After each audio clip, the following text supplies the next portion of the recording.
बीच वाली ने अपनी मंगेतर को खुद ही वीडियो भेज दी, तरह तरह की बातें सुनाई हैं उसे। बस उसने शादी से इनकार कर दिया। अब्बू जी ने बहुत मारा है उसे, पर वो मानी नहीं। कहती वहां जाके तरह तरह की बातें सुनो, उससे बेहतर है यहाँ ना रह लो। कहती तो ठीक है। अब्बू जी बहुत नाराज है, सूरत भी नहीं देखना चाहते मेरी। बहनों का घर उजाड़ा है, संभालूंगा भी तो मैं ना।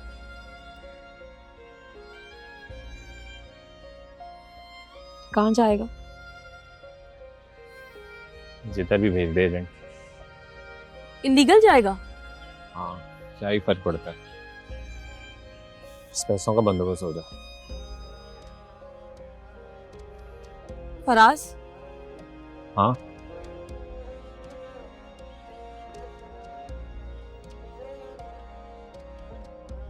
कुछ नहीं।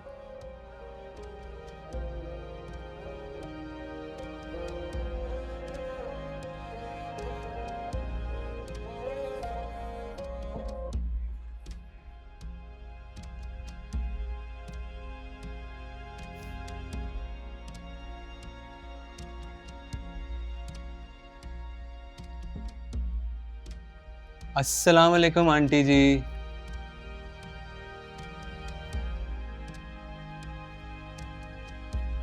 आंटी जी, आप तो मुझे देख के ऐसे डर रहे हो जैसे मैं कोई मफरूर हूं।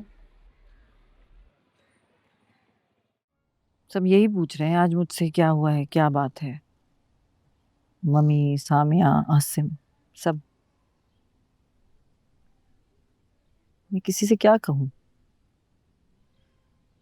It's so embarrassing for me, you know.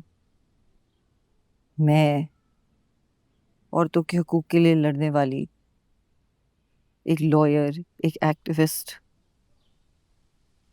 और मेरे ही घर में एक औरत आकर यूं। वो आई नहीं, उसको मैं लेकर आया हूँ। मैं समझती थी ये मेरा भी घर है। समन, ये बिल्कुल तुम्हारा ही घर है। तो फिर मुझसे पूछे बगैर तुमने। समन, मुझे लगा था तुम अंडरस्टैंड करोगी। तुम कोई आम औरत थोड़ी हो, इतनी अवेयर, इतनी इनलाइटेंड। मगर मुझे लगने लगा है कि मैं एक आम औरत हूँ जुबैर, जो तुम्हारी पहली बीवी से इस कदर इनसिक्योर हो रही है कि। वो मेरी पहली बीवी थी, और ये सारी बात मैं तुम्हें डिटेल में बताना चाहता था, लेकिन तुम ही ने कहा था कि तुम्हें पास्ट की किसी बात से कुछ लेना देना नहीं है। मगर इसका ये मतलब तो नहीं था ना कि तुम्हारी पहली बीवी यूं अचानक हमारे घर में आ जाएगी। वो इसलिए यहाँ पर आई है ताकि इस प्रॉब्लम का कोई सोल्यूशन निकाल सके ना। अकेली औरत गांव में नहीं रह सकती, गांव का इस तरह का माहौल नहीं होता। इसलिए तुम उसे यहाँ ले आए। इतनी दफा बताया है कि मजबूरी थी। There was no other way. मुझे नहीं समझ आ रहा। मुझे वो यहाँ कबूल नहीं है, कोई यहाँ नहीं रह सकती बस। तो मैं क्या कह रहा था कि मोहल्ले की बहू बेटी सांझी होती है, उनकी शर्म सबकी शर्म होती है। मेरे दिल में तो सब लोगों के लिए इज्जत ही बहुत है। तो अब मेरे जैसा बंदा अपने मोहल्ले की लड़की को किसी और इलाके के लड़के के साथ ऐसे वैसे देखेगा तो नहीं ना होता आंटी जी। मम्मा ने तरबियत ही ऐसी की है। ऊपर से मैंने तो सर पर हाथ रखने की बात की थी, इज्जत देने की बात की थी। आप गवाह हो इस बात के, आपको पता है। हालांकि जोड़ नहीं है मेरा और पाकीज़ा का, सरकारी और कारोबारी का फर्क तो है ना। पर क्या मैंने उस फर्क की परवाह की? आंटी कुछ बता ही दो, हाँ ही कर दो। हाँ सही कह रहा है। तो ये यासीन बेटा, पर छोड़, पुरानी बात हो गई है तो खैर से तेरा ब्याह हो गया है, मोटी आ गई है। बिल्कुल बिल्कुल बिल्कुल, मैं भी यही कह रहा हूँ। बात पुरानी हो गई, झगड़ा खत्म हो गया, किसी का कुछ नहीं बिगड़ा, किसी का कोई नुकसान नहीं हुआ। हालांकि ऐसे मामलों में गैरतमंद बंदे का तो फर्ज बनता है कि चीर ही दे।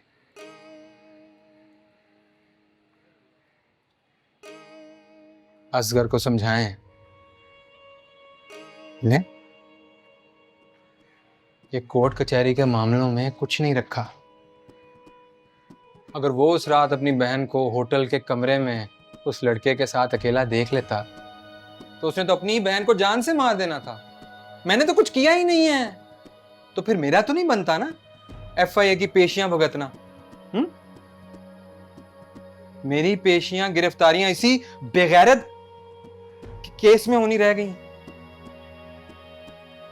मेरा एक लेवल है आंटी जी, मुझे हथकड़ी लगे, जेल हो तो कम से कम कत्ल में तो हो, कोई पर्चा काटे तो कम से कम कत्ल का तो काटे। असगर नजर नहीं आ रहा घर पे। सुना है उसने वो नौकरी भी छोड़ दी है, वो पिंडी वाली। आजकल पूरी पूरी रात क्रिकेट खेलता रहता है वो लड़कों के साथ, इतनी दूर डूंगी ग्राउंड में। वैसे अच्छी बात नहीं है, इतनी रात को अकेले घर आता है। वो इलाका सेफ ही नहीं है। अरे क्या हो गया आंटी जी, आप तो शुरू ही हो गए हो। मम्मा ने नाराज हो जाना मुझसे। हमारे घर तो नौकरों की बारी नहीं आती काम करने की। यहां तो सब कुछ आप ही को धोना पड़ना है।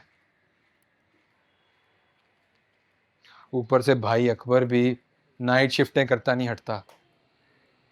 सुना है उसने कोई पैंट शर्ट वाली लड़की के साथ सेटिंग भी कर ली। अब अगर उनकी भी तस्वीर वायरल हो गई तो उसका भी इल्जाम मेरे पे आ जाना है। बद से बदनाम बुरा। और ये आजकल ना रात के वक्त रोडों की हालत बहुत ही खराब हो चुकी है। मेरे ससुराल में पिछले ही दिनों जवान लड़का मोटरसाइकिल से गिरा और वही मर गया। बंदा डरता ही रहता है। आप भी ना दरवाजा अंदर से बंद किया करो। मैं आया था तो खुला हुआ था।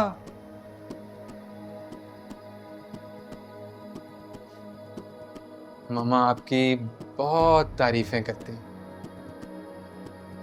कहती हैं बहुत ही नेक औरत है आलिया, मगर उसके पेट से कितनी आवारा लड़की पैदा हो गई। तौबा तौबा, अल्लाह के काम है। अल्लाह।